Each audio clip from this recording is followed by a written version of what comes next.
दोस्तों, क्या हुआ जब एक लड़का एक लड़की देखने उसके घर जाता है, लेकिन लड़की उसको यह कहकर भगा देती है कि तुझ जैसे भिखारी की औकात मुझसे शादी करने की नहीं है। इसके बाद जब लड़का अपने असली रूप में आया, तो फिर ऐसा हुआ जिसकी किसी ने कल्पना भी नहीं की होगी।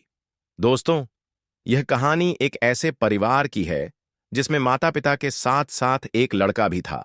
लड़का जवान हो चुका था और शादी लायक हो गया था। माँ बाप हमेशा उससे कहते, बेटे, अब तुम जवान हो गए हो, हमें अब तुम्हारे लिए लड़की की तलाश करनी चाहिए। लड़का मुस्कुरा कर कहता, पिताजी, मैं शादी तो जरूर करूंगा, लेकिन ऐसी लड़की से जो सीधी हो, सच्ची हो और गरीब घर की हो, जो हमसे प्यार करे, हमारी दौलत से नहीं। इसी सोच के साथ उन्होंने लड़की की तलाश शुरू कर दी। काफी ढूंढने के बाद उन्हें एक ऐसा परिवार मिला जो गरीब था। उस परिवार में एक सुंदर लड़की थी, जवान और शादी लायक। नाम था पूजा। दोनों परिवारों में आपस में शादी की बात हुई। जब लड़की देखने का टाइम आया, तो लड़के ने मन ही मन एक फैसला किया। उसने सोचा, अगर मैं अपने असली रूप में लड़की देखने जाऊंगा, तो कोई भी लड़की मुझसे शादी के लिए तैयार हो जाएगी। लेकिन मैं चाहता हूं कि जो भी लड़की मुझसे जुड़े, वह मेरी दौलत से नहीं, मेरी सच्चाई से जुड़े। यह सोचकर उसने बेहद साधारण और सिंपल कपड़े पहने। एक आम आदमी बनकर अपने माता पिता के साथ लड़की वालों के घर पहुंचा। वह चाहता था कि लड़की वालों को भनक तक न लगे कि वह कितना बड़ा आदमी है। उधर लड़की पूजा छत पर बैठी चाय पी रही थी। उसकी मां नीचे से बार बार आवाज लगा रही थी, पूजा, नीचे आ, कुछ लोग आए हैं लड़के वाले। पूजा चौंकी। अरे मां, तुमने बताया ही नहीं कि कोई रिश्ता देखने आ रहा है। मां बोली, तू देख तो सही। पूजा बिना मन के नीचे उतरी। उसका मन हमेशा से किसी स्मार्ट सूट बूट वाले ऊंची गाड़ी से उतरने वाले लड़के की कल्पना करता था। लेकिन जैसे ही पूजा ने कमरे में कदम रखा, उसका चेहरा एकदम उतर गया। सामने एक लड़का बैठा था। नाम विवेक बताया गया। पुराने कपड़े, घिसी चप्पलें, बाल बिखरे हुए और हाथ में पसीने की एक रेखा सी। उसे देखकर पूजा को गुस्सा आ गया। वह धीरे से अपनी मां के कान में बोली, यह क्या है मां? भिखारी लग रहा है, मैं इससे शादी नहीं करूंगी। बातचीत शुरू हुई। विवेक बेहद शांत स्वभाव से बात कर रहा था, लेकिन पूजा और उसके पिता पहले से ही मन बना चुके थे। पूजा ने जानबूझकर रूखा व्यवहार किया। उसने उससे पूछा, तुम करते क्या हो? विवेक मुस्कुराया और बोला, मैं बिजनेस करता हूं। पूजा ने ताना मारते हुए कहा, किस तरह का बिजनेस? भीख मांगने का। कमरे में एक सेकंड का सन्नाटा छा गया। विवेक की मां ने पूजा की तरफ देखा, मानो कुछ कहना चाहती हो, लेकिन उन्होंने चुप्पी साध ली। विवेक के पिता ने कहा, बेटा सीधा साधा है, ज्यादा दिखावा नहीं करता। पूजा की मां ने भी कहा, लड़का तो सच्चा लगता है। लेकिन पूजा ने साफ कह दिया, मुझे ऐसा लड़का नहीं चाहिए जो ढंग से कपड़े पहनना भी ना जानता हो। विवेक और उसके माता पिता मुस्कुराते हुए उठे और कहने लगे, कोई बात नहीं, हम समझ सकते हैं। रिश्ता वहीं खारिज कर दिया गया। विवेक के पापा ने जाते हुए धीरे से कहा, आजकल के लड़के दिखावा नहीं करते तो लड़कियां उन्हें नकार देती हैं। विवेक पलटा और सिर्फ एक लाइन बोला, अच्छे कपड़े पहनने से आदमी बड़ा नहीं बनता, सोच से बनता है। पूजा ने हंसते हुए कहा, बड़े बड़े डायलॉग मारने से कोई अंबानी नहीं बन जाता। और वही बात उस दिन दीवारों पर टकराई और किस्मत ने उसका मतलब समझाने की कसम खा ली। कुछ हफ्तों बाद पूजा का सिलेक्शन शहर की एक बड़ी कंपनी में हो गया। ट्रेनिंग के लिए उसे दिल्ली भेजा गया। पूजा बहुत खुश थी। दिल्ली में पूजा की जिंदगी जैसे एकदम बदल गई थी। ऑफिस की चमचमाती बिल्डिंग, कॉरपोरेट कल्चर और स्मार्ट लोगों से भरा माहौल, यह सब उसे एक नए सपने में जीने जैसा लग रहा था। सुबह वह फॉर्मल कपड़े पहनकर मेट्रो से ऑफिस जाती, दिन भर प्रोजेक्ट्स में उलझी रहती और शाम को अपनी रूममेट्स के साथ डिनर करती। उसकी दुनिया अब गांव के उन लोगों से काफी दूर हो चुकी थी जिन्हें वह कभी अपना कहा करती थी। ऑफिस में 3 महीने बाद एक ग्रैंड इवेंट हुआ, एक बड़ा बिजनेस समिट जिसमें देश भर की नामी कंपनियों के मालिक आने वाले थे। पूजा की टीम को उस समिट की पूरी तैयारी का जिम्मा मिला था।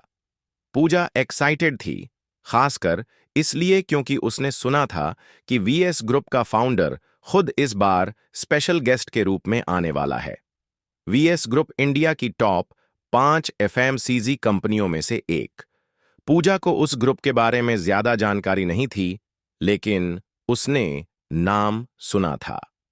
उसके टीम लीडर ने कहा, पूजा, मिस्टर विवेक सिंह की एंट्री पर तुम्हें ही रिसीव करना है। ठीक 10:30 पर वह बहुत डाउन टू अर्थ इंसान है। कोई दिखावा नहीं करते, लेकिन बहुत इंटेलिजेंट है और करोड़ों की कंपनी चला रहे हैं। पूजा ने नाम सुना विवेक सिंह। दिल एक पल को थमा और पूजा सोच में पड़ गई। क्या यही वही नाम है? नहीं, इतने कॉमन नाम होते हैं। ये कोई और होगा। अगले दिन पूजा सुबह सुबह तैयार होकर सबमिट वेन्यू पहुंच गई। चारों तरफ सिक्योरिटी, मीडिया, बैनर, ग्लैमर और अंदर मंच पर एक बड़ी सी स्क्रीन लगी थी। Welcome mister Vivek Singh, founder VS group. घड़ी ने 10:30 का समय दिखाया और तभी बाहर से एक काले रंग की मर्सिडीज बेंज आकर रुकी। गाड़ी से उतरा एक शख्स, ग्रे कलर का सिल्क सूट, गले में हल्का स्कार्फ, बाल करीने से बने हुए और चेहरा देख पूजा के पैरों तले जमीन खिसक गई। वह वहीं था, वह फटे हाल कपड़ों वाला रिश्ता, वही विवेक। पूजा की आंखें फटी रह गईं। उसे खुद पर यकीन नहीं हो रहा था।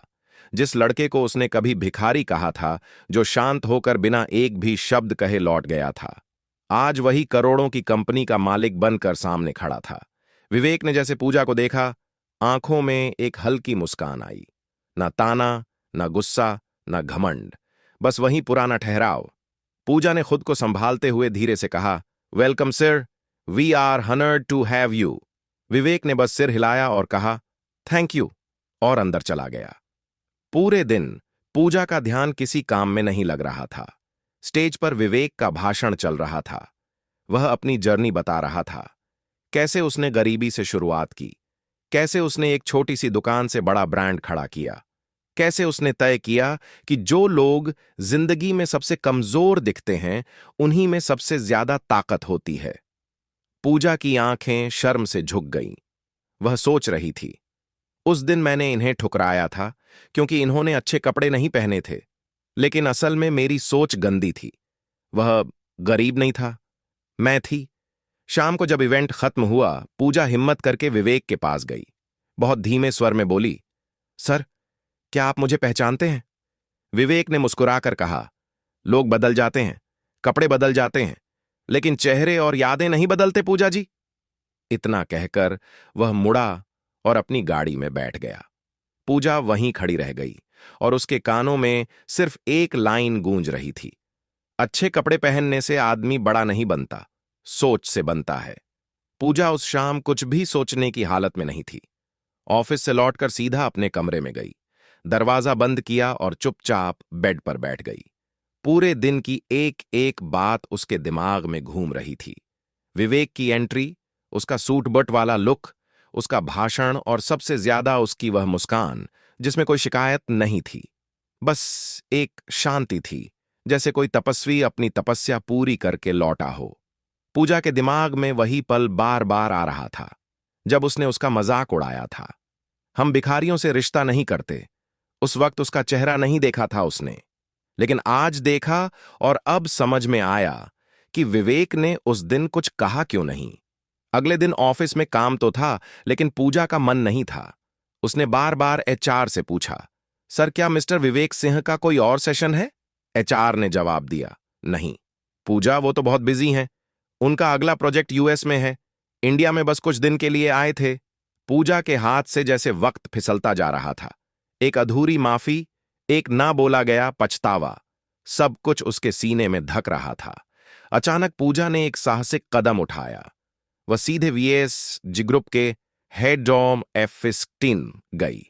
रिसेप्शन पर पहुंचकर बोली, मैं मिस्टर विवेक सिंह से मिलना चाहती हूं। रिसेप्शनिस्ट ने कहा, क्या अपॉइंटमेंट है आपके पास? पूजा ने जवाब दिया, नहीं, लेकिन मैं उन्हें पहले से जानती हूं। प्लीज सिर्फ एक बार मिलने दीजिए। कई बार समझाने के बाद पूजा को इंतजार करने को कहा गया। लगभग 1 घंटे बाद एक पर्सनल असिस्टेंट आया और बोला, आपका नाम पूजा है? पूजा ने सिर हिलाया। पीए ने कहा, सर ने मिलने के लिए कहा है, आइए। पूजा के कदम कांप रहे थे। एक तरफ वह डर रही थी कि विवेक उसे माफ नहीं करेगा। दूसरी तरफ उसे खुद से नफरत हो रही थी। ऑफिस की 22वीं मंजिल पर बने एक ग्लास केबिन में वह पहुंची और सामने था वही विवेक। अब की बार उसकी आंखों में हल्की सी सख्ती थी। विवेक बोला, बैठो पूजा। पूजा ने धीमे से कहा, माफ करना विवेक, आज मैं आपसे सिर्फ एक माफी मांगने आई हूं। उस दिन जो कुछ कहा वह मेरी सोच की गंदगी थी। मैंने आपको इंसान नहीं समझा, आपको नीचा दिखाया। मैं गलत थी। विवेक कुछ देर चुप रहा, फिर बोला, तुम्हें पता है पूजा, मैं उस दिन फटे कपड़े पहनकर जानबूझकर गया था। मैं असल में देखना चाहता था कि कौन लोग मेरे असली रूप को अपनाते हैं और कौन दिखावे को। मेरे परिवार ने बहुत गरीबी देखी है, लेकिन मेरी मां हमेशा कहती थी, बेटा अमीरी कपड़ों से नहीं सोच से होती है। मैं तुम्हें परख रहा था और तुम फेल हो गई थी। पूजा की आंखों से आंसू बह निकले। वो कुछ कह नहीं पाई। विवेक बोला, मुझे तुम्हारी माफी से फर्क नहीं पड़ता पूजा, क्योंकि मेरी जिंदगी अब वहां नहीं है। लेकिन हां, तुम्हारी एक सीख बाकी लड़कियों के लिए मिसाल बन सकती है। इसीलिए मैं चाहता हूं तुम अपने ऑफिस में जाकर एक सेशन लो। डोंट जज बाय क्लोथ्स। अपने एक्सपीरियंस से दूसरों को सिखाओ कि इंसान के कपड़े नहीं किरदार देखा करो।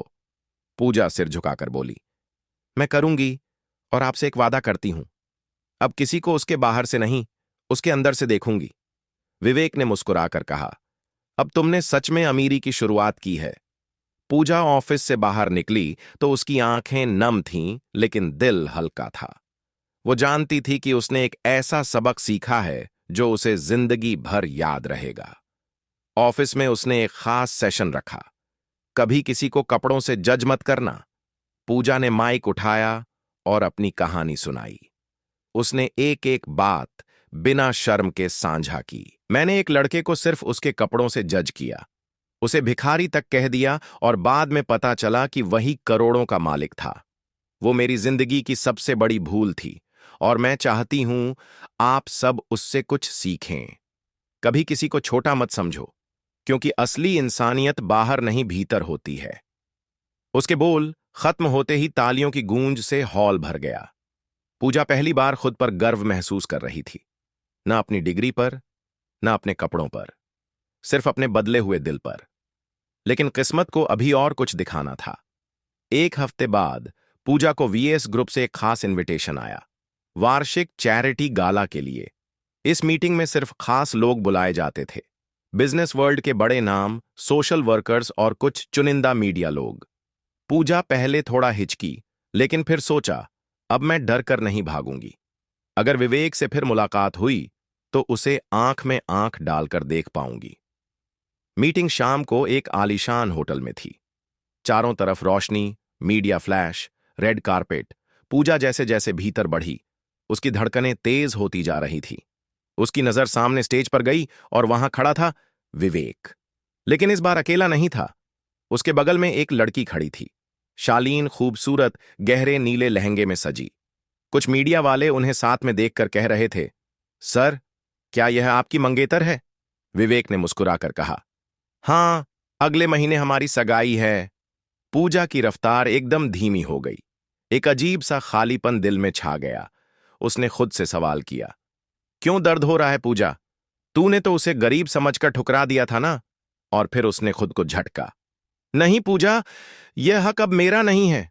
मैंने जो बोया था वही काट रही हूं। विवेक ने पूजा को देखा। कुछ पल के लिए दोनों की नजरें मिली। कोई संवाद नहीं हुआ, लेकिन एक मौन में बहुत कुछ कहा गया। मीटिंग के आखिर में विवेक स्टेज पर आया। उसने अपने भाषण में कुछ ऐसा कहा जिसने पूजा के सीने में हलचल मचा दी। कभी कभी जिंदगी हमें ऐसे लोगों से मिलवाती है जो हमारे घाव बनते हैं, और वही घाव हमें सबसे मजबूत भी बनाते हैं। आज मैं यहां हूं क्योंकि किसी ने मुझे ठुकराया था, और आज मैं खुश हूं। पूजा की आंखों से आंसू बह निकले। रात को घर लौटते हुए पूजा ने आसमान की तरफ देखा। चांद बिल्कुल साफ था, लेकिन उसके दिल में मैल था। फिर भी वह जानती थी वह अब भी अमीर है। वह अमीरी जो पैसों की नहीं, पछतावे और बदलाव वाली है। हर सुबह जब पूजा काम के लिए निकलती, वो विवेक की तस्वीरें अखबारों में, वेबसाइट्स पर या बिजनेस चैनलों पर देखती। उसकी कंपनी हर दिन नई ऊंचाइयों पर जा रही थी, और हर बार जब वह किसी तस्वीर में विवेक को अपनी मंगेतर के साथ देखती तो उसके होंठ मुस्कुराने की कोशिश करते, लेकिन आंखें नम हो जातीं। वह जानती थी उसने उसे खो दिया, और वह हक से नहीं अपने घमंड के कारण खोया था। एक दिन पूजा अपने ऑफिस में काम कर रही थी। तभी एक मेल आया। आपको एक बहुत बड़े इंटरव्यू के लिए इनवाइट किया गया है। Please confirm attendance. विषय था डोंट जज एक लाइफ बाय इसकी कवर। पूजा को यकीन नहीं हुआ। यह वही मंच था जहां उसे कभी देखने का सपना था, और आज उसकी अपनी गलती ही उसकी सबसे बड़ी ताकत बन गई थी। उसने बिना देर किए हां कर दी। इंटरव्यू के दिन पूजा का भाषण पूरे सोशल मीडिया पर वायरल हो गया। वह कह रही थी, मैंने एक इंसान को उसके लिबास से जज किया और वह इंसान निकला। मेरे पूरे जीवन का सबसे बड़ा आईना। अब जब मैं दूसरों को देखती हूं तो उनकी आंखें पड़ती हूं, ना कि उनके कपड़े। पूरा हॉल तालियों से गूंज उठा। उसी भीड़ में एक शख्स भी बैठा था, नीले सूट में चुपचाप ध्यान से सुनता हुआ। वह था विवेक। स्पीच खत्म होने के बाद पूजा नीचे आई। लोगों की भीड़ थी, ऑटोग्राफ्स, इंटरव्यू, लेकिन पूजा की नजर बार बार इधर उधर उसे ढूंढ रही थी, और तभी एक कोना पकड़े सबसे पीछे खड़ा शख्स मुस्कुराता हुआ नजर आया। विवेक। वो धीरे धीरे पूजा के पास आया। पूजा थम गई, दिल की धड़कनें तेज हो गईं। विवेक ने धीरे से कहा, स्पीच अच्छी थी। इस बार शब्दों में घमंड नहीं था, सच था। पूजा बोली, सच हमेशा देर से आता है, लेकिन जब आता है तो पूरी जिंदगी बदल देता है। कुछ पल की चुप्पी के बाद विवेक ने कहा, क्या चल रहा है तुम्हारी जिंदगी में? पूजा मुस्कुराकर बोली, अब हर सुबह खुद से मिलने जाती हूं, और हर रात खुद को थोड़ा और माफ कर देती हूं। विवेक ने सिर झुकाया, फिर बोला, तुमसे एक बात छिपाई थी, मेरी सगाई टूट गई थी। पूजा चौंकी। क्यों? विवेक बोला, जिससे सगाई की थी उसे मेरी सादगी पसंद नहीं थी। उसे सिर्फ मेरा नाम और पैसा चाहिए था। उसने मुझे इंसान की तरह नहीं, बिजनेस की तरह ट्रीट किया। फिर सोचा इंसान की तलाश करनी चाहिए जो मुझे मेरे फटे हाल कपड़ों में भी समझ पाए। पूजा की आंखें भर आईं, कुछ बोल नहीं पाई। वो शाम पूजा के लिए किसी जादू से कम नहीं थी। दिल सालों बाद फिर से धड़कने की हिम्मत कर रहा था। उसने जिंदगी में बहुत कुछ खोया था, लेकिन आज उसे लगा कि शायद उसने खुद को पा लिया है, और शायद विवेक को भी। कुछ हफ्तों बाद विवेक ने पूजा को कॉल किया। कल मेरी एक स्पीच है, लखनऊ में युद्ध समिट में। क्या आओगी साथ? पूजा ने बिना सोचे हां कर दी। सफर के दौरान दोनों के बीच बातचीत हुई, लेकिन इस बार दिखावे की नहीं, डर की नहीं, बस दो दिलों की। विवेक ने बताया कि कैसे उसने अपने संघर्ष के दिनों में पूजा का चेहरा कभी नहीं भुलाया। तुमने मुझे ठुकराया था, हां, पर तुम्हारे शब्दों ने मुझे जिंदगी का सबसे बड़ा सबक दिया, खुद को साबित करने का। और आज मैं जो भी हूं, सिर्फ तुम्हारी वजह से। पूजा की आंखें भर आईं।